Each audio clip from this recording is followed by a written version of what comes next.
जो अभी भगना अवशेष है, बचा हुआ शेष बिल्डिंग मिला है, अच्छा। उसके अंदर हम लोग जा रहे हैं। जो दीवार ये पुरानी देख रहे, हाँ। ये दीवार काट कर सीमेंट नए लगाए गए। अच्छा।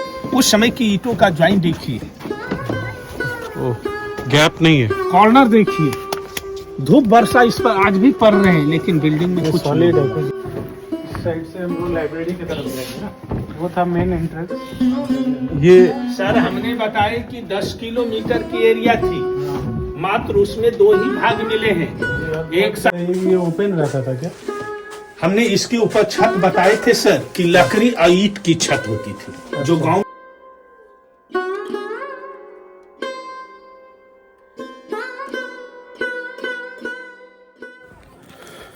तो आज का जो ब्लॉग है वो आप लोगों को पता चल ही गया होगा थंबनेल देखकर। तो हम लोग आ चुके हैं एक बहुत ही बड़ा हिस्टोरिकल स्पॉट पे, नालंदा विश्वविद्यालय, जो एक टाइम में वर्ल्ड का सबसे फेमस और सबसे बड़ा यूनिवर्सिटी था, और जो कि कुछ लोगों के वजह से इसको डिस्ट्रॉय किया गया है। आगे हिस्ट्री भी देखेंगे, जो इसका रिच और कल्चरल हिस्ट्री है, कैसे ये डेवलप हुआ और कैसे ये डिस्ट्रॉयड हुआ, तो उसके बारे में सब जानेंगे। ये है कॉरिडोर, आपको दिखा रहे हैं यहाँ पे। ये जस्ट एंट्रेंस है यहाँ पे, वहाँ से आप इंटर करके इधर अंदर आ सकते हो। तो चलते हैं, आप लोगों को लेकर चलते हैं नालंदा विश्वविद्यालय।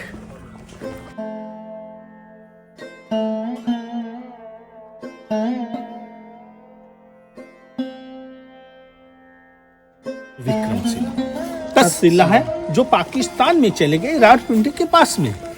सेकेंड ये नालंदा है, जो बौद्ध यूनिवर्सिटी थी, यहाँ बौद्ध धर्म की शिक्षा होती। और तीसरी यूनिवर्सिटी विक्रमशिला है, वो बिहार में ही भागलपुर डिस्ट्रिक्ट में है। तीनों हमारे भारत में ही थे, इसी वजह से भारत को जगत गुरु कहा गया है। पूरे संसार को ज्ञान भारत में दिया। जब यह नालंदा विश्वविद्यालय 5वीं सदी में बनी थी, उस समय यहाँ फर्स्ट चीन यात्री फाहियान आई थी। फाहियान गुप्त डायनेस्टी में उस समय पूरे विश्व में 3 यूनिवर्सिटियां थी, तक्षशिला, नालंदा और विक्रमशिला। तक्षशिला है, जो पाकिस्तान में चले गए, रावलपिंडी के पास में। सेकेंड ये नालंदा है, जो बौद्ध यूनिवर्सिटी थी, यहाँ बौद्ध धर्म की शिक्षा होती। और तीसरी यूनिवर्सिटी विक्रमशिला है, वो बिहार में ही भागलपुर डिस्ट्रिक्ट में है। तीनों हमारे भारत में ही थे, इसी वजह से भारत को जगत गुरु कहा गया है। पूरे संसार को ज्ञान भारत में दिया। जब यह नालंदा विश्वविद्यालय 5वीं सदी में बनी थी, उस समय यहाँ फर्स्ट चीन यात्री फाहियान आई थी। फाहियान गुप्त डायनेस्टी में आई, लेकिन नालंदा के बारे में कोई हिस्ट्री को नहीं लिखा। दूसरे राजा 7वीं शताब्दी में कनौज के राजा हर्षवर्धन थे। उस समय यहाँ सेकेंड चीनी यात्री हुएनसांग आई थी। हुएनसांग इस यूनिवर्सिटी के स्टूडेंट टीचर रहे। उन्होंने पूरी नालंदा की डायरी को लिखा है। मैं जो भी जानकारी आपको दे रहा हूँ, अकॉर्डिंग टू हुएनसांग की डायरी है कि यह नालंदा यूनिवर्सिटी का एरिया 7 माइल लंबा।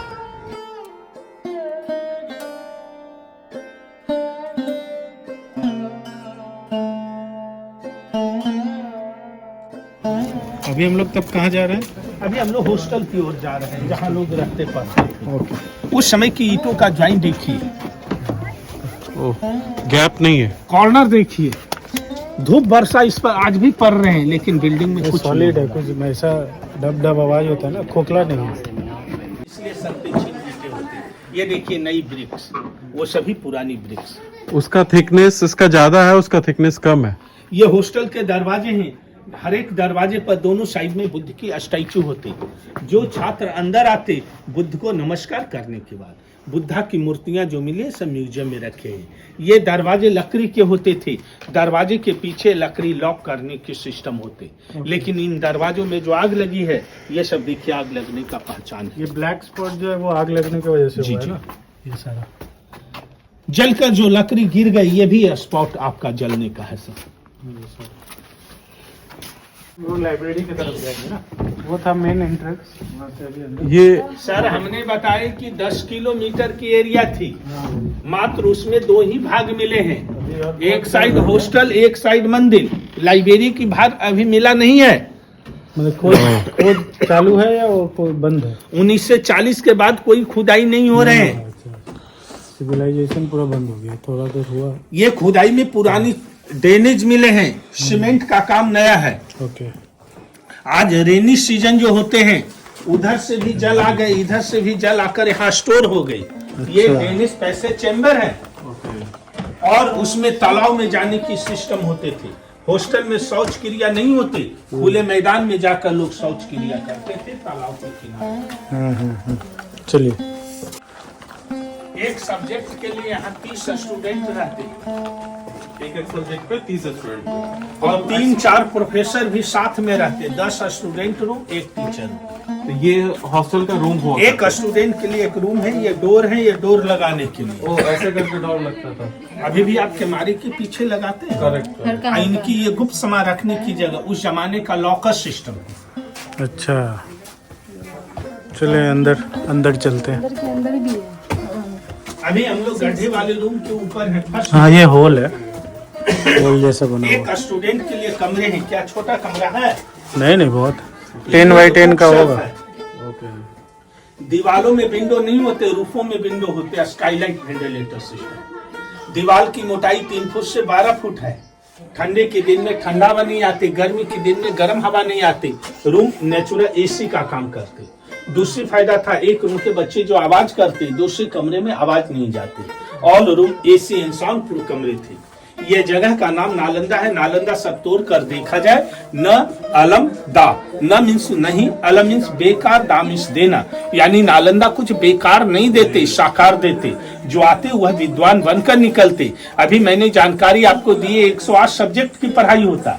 अब मनुष्य का उम्र ही 100 वर्ष है। इसलिए नालंदा का दूसरा शाब्दिक अर्थ है संस्कृत में न अलम ददाति इति नालंदा।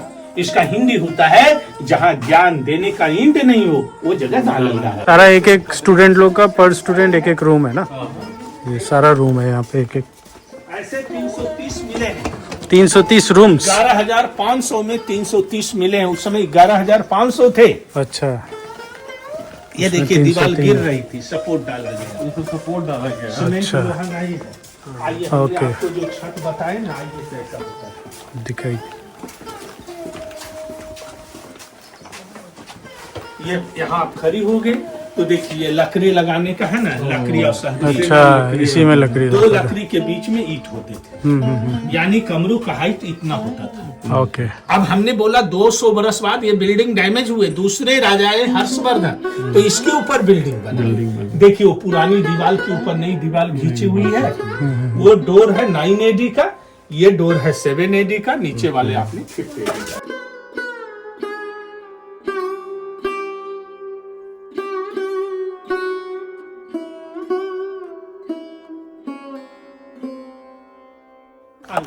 अच्छा ये टीचर लोग इस पे बैठते थे। ये लेक्चर एरिया है पूरा और ये क्लासरूम है, यहाँ स्टूडेंट लोग बैठते थे और यहाँ पे टीचर्स वगैरह प्रोफेसर वगैरह बैठते थे। छत सारी टूट गई। अच्छा ये लेकिन आपका प्रश्न होगा कैसे बताते ये गुप्त पीरियड की बिल्डिंग हर्ष की है? तो पहले राजा लोग अपने बिल्डिंग में नेम प्लेट नहीं लगाते।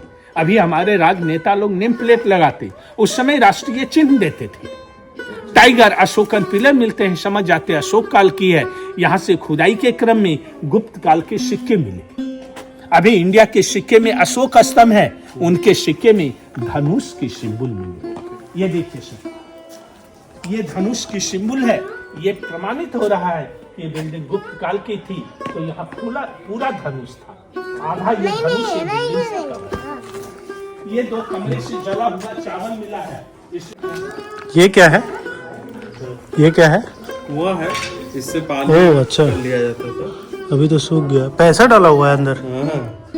और पैसा वो भी इंडियन रुपीस नहीं है। वो जो लोग आता है ना टूरिस्ट लोग जो लोग हैं इधर इंडियन कम है। ये रहा एक यहाँ पे, नहीं गिर पाएगा। ये इंडियन रुपीस तो नहीं दिख रहा।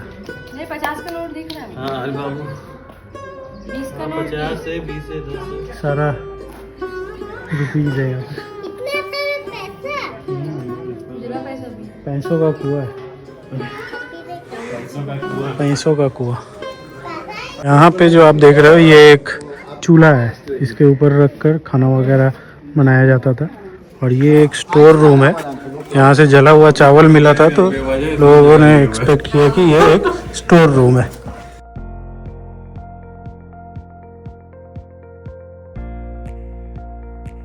उन्नीस से लेके 20 19 में ऐसा था।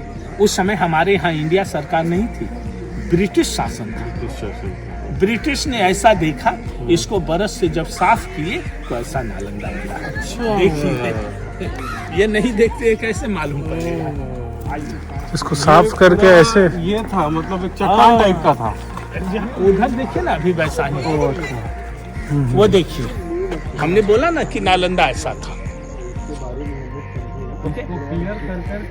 धीरे देखिए, धीरे धीरे कैसे हुआ। जब वहाँ जो लोग रहते थे, ये सीढ़ी के सहारे वहाँ जाकर लोग पूजा करते थे। तो ये सीढ़ी को देखिए तोड़ा गया है। तब वो बिल्डिंग मिला कंक्रीट वाला, उसको जब तोड़ा गया है तब ये मिला है। अब इसके नीचे खोदते ही कुछ नहीं मिलता। इससे प्रमाणित होता है कि यह गुप्त राजकाल की बनी हुई आंगन मिला। अब कैसे आप इसको प्रमाणित करेंगे? तो धनुष खोजेंगे कि गुप्त राजकाल का चिन्ह तो होगा। वो देखिए, उसी के पास में मिला है। हम लोग वहाँ हाथ देख रहे थे, ये फूल मिला है, इससे प्रमाणित हुआ ये बिल्डिंग गुप्त राजकाल की बनी हुई। अच्छा, एक बहुत इंटरेस्टिंग सा चीज़ आप लोगों को दिखाते हैं। देखिए, ये जो है ये टेम्पल है, जो खुदाई के बाद पता चला। तो ये जो सीढ़ी है, ये पहले पता चला कि ये यहाँ से ऊपर जा सकते हैं पूजा करने के लिए।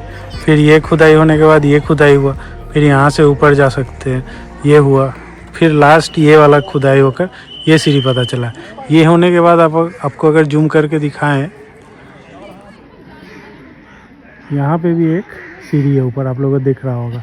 तो इस तरह से जैसे जैसे खुदाई होता चला गया, उस तरह से सारा डिटेल्स और ज़्यादा इन्फॉर्मेशन पता चला। अच्छा, ये गोल गोल जो आप शेप देख रहे हो, ये सारा समाधि है। यहाँ पे 2-4 दिख रहा होगा, छोटा वाला भी है, बड़ा वाला भी है। तो छोटा वाला जो है वो किस वजह से और बड़ा वाला किस वजह से आपको बताते हैं। तो यहाँ जो स्टूडेंट लोग आते थे पढ़ने के लिए, वो लोग जब मान लीजिए यहाँ रहते रहते मर गए या कुछ इस तरह का उनका बीमारी हो गया, तो उनको यहाँ पे समाधि दिया जाता था। जो उच्च थोड़ा अच्छे कैटेगरी के थे, जो ज़्यादा पढ़ाई लिखाई वाले थे, तो वो उनको ये वाला बड़ा समाधि मिलता था और छोटा वाले को छोटा वाला। अच्छा, एक चीज़ और बहुत अच्छा इन्फॉर्मेशन पता चला। ये जो पीछे का जो गेट देख रहे हैं आप, यही एक एग्ज़िट और यही एक एंट्री गेट मिला है खुदाई के बाद। और जो यहाँ के रिसर्चर आए हैं, उनको गेट जो है वो मिला नहीं है अभी तक। ये पूरा प्रांगण आप देख सकते हो यहाँ पे। यही एक गेट है जो एंट्री का है और यही एक एग्ज़िट का भी गेट है। कि 2016 में यहाँ का जो साइट है उसको यूनेस्को हेरिटेज साइट के लिस्ट में लिया गया है। और जो आप लोग देख रहे हो ये प्रांगण, ये टोटल इसी का अंडर में है। I think, I don't know कितना दूर दूर तक है ये फैला हुआ, बट जो भी है, जो भी हुआ हिस्ट्री में, ये बहुत गलती हुआ। आप लोगों को पता ही होगा, पढ़े होंगे। और जो हमारे गाइड थे रंजन जी, वो भी बहुत अच्छी तरह से हम लोगों को सारा डिटेल्स समझाए हैं।